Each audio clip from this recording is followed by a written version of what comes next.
I'm Andy Panko, owner of Tenon Financial. Welcome to Retirement Planning Demystified.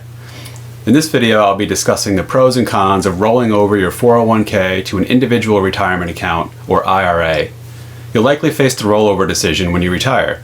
At that point, you'll have to decide if you should leave your retirement savings in your old employer's 401k or roll it over to an IRA. It can often be more beneficial to roll it over, but not always. Whether or not you should consider a rollover of your 401k will depend on your particular facts and circumstances. While this video specifically addresses 401ks, the rollover pros and cons discussed here apply just the same to other types of employer-sponsored retirement plans like 403bs or 457s. Before we start, remember this video is only general explanations and education. It's not specific tax, legal, or investment advice. Before considering acting on anything you see in this video, first consult with your tax, legal, or investment advisor. I've identified 5 pros and 5 cons to rolling over your 401k to an IRA. Let's start with the pros. The first rollover pro is having significantly more investment options. Many 401k plans limit their menu of investments to only a few dozen choices, typically only a handful of mutual funds and maybe company stock if your employer is publicly traded. And in a 403b, your options may be limited to only certain types of annuities. While annuities aren't inherently bad, they often aren't the best choice of investment, especially if your investment objective is growth. This is because annuities are first and foremost insurance products to provide safe and stable streams of income. Investment growth is, at best, their secondary objective. If you roll your money into an IRA, you can invest in almost anything. The Internal Revenue Service allows IRAs to hold everything except collectibles and life insurance. Now, practically speaking, many brokers and IRA custodians put in place much stricter limitations than those imposed by the IRS. In addition to cash, most custodians will only allow you to hold traditional tradable investments like stocks, bonds, mutual funds, and exchange-traded funds. And some custodians may even allow your IRA to hold real estate or alternative investments like hedge funds. The second rollover pro is better access to working with a financial advisor. Most advisors don't have a way to directly deduct their advisory fees from 401k accounts. And because they may not have a feasible means of getting paid for their services, they won't be able to work with you if all your investments are inside a 401k. There are a few exceptions to this though. For example, if your 401k is administered by one of the large full-service brokerage or mutual fund companies, there's a good chance they have their own in-house advisors. However, such advisors typically provide only very limited advisory and financial planning offerings. If you want or need someone who offers more comprehensive services, you'll likely need to find an advisor external to your 401k plan. If you instead roll your account into an IRA, virtually all advisors have the ability to be compensated from that account, which means you'll be much more likely to find an advisor who will be able to work with you.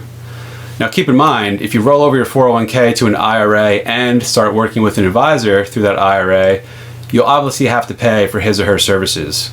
But those fees are not directly an expense of rolling over your account. They're the separate cost of getting professional financial advice. So those fees shouldn't be confused as a cost or expense of the rollover in and of itself. The third rollover pro is lower account fees. There are costs associated with administering employer-sponsored retirement plans like 401ks. Those costs are typically passed on to you, the plan participant, in the form of general administrative fees, account maintenance charges, or increased investment fund fees.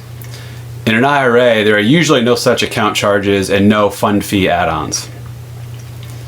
The fourth rollover benefit is less financial clutter. If you've changed jobs a few times in your career, you likely have multiple old 401ks. This means you have more than one account statement and website login to keep track of. But more importantly, it means there are multiple accounts from which required minimum distributions will need to be taken. Required minimum distributions, or RMDs, are minimum amounts of withdrawals the IRS requires you to take from your tax-deferred accounts each year. Under current laws, you have to start taking RMDs in the year you turn 72 and every year thereafter. Each 401k has its own separate RMD which needs to be taken.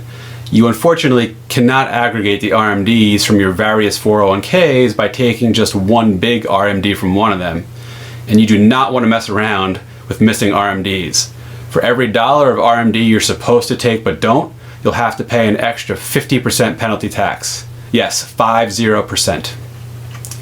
You can make your financial life much more streamlined by rolling all your accounts into one IRA. Not only will that mean having just one statement to follow and one login to remember, but it also means there will only be one account whose RMDs need to be tracked and taken. The final rollover pro is the possibility of having more account withdrawal options. Some 401ks limit the type and frequency of withdrawals you can make. IRAs rarely have such limitations. Now, for the cons of doing a 401k to IRA rollover. The first con is potentially giving up some creditor protection.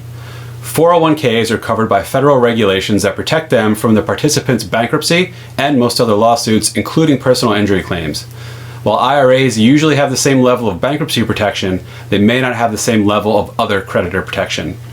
The type and amount of general creditor protection in IRAs unfortunately differs state by state. Depending what state you live in, you may be giving up some legal protection of your retirement assets by rolling your 401k into an IRA. The second rollover con is losing the ability to delay RMDs if you're still employed. When money is in your 401k and you're still working at that employer, you normally don't need to take RMDs even if you're 72 or older. Not that you necessarily want to still be working when you're 75 or 80, but if you are, you'll at least be able to delay RMDs from that 401k. If you roll over the money to an IRA, regardless of your employment status, RMDs need to start at age 72.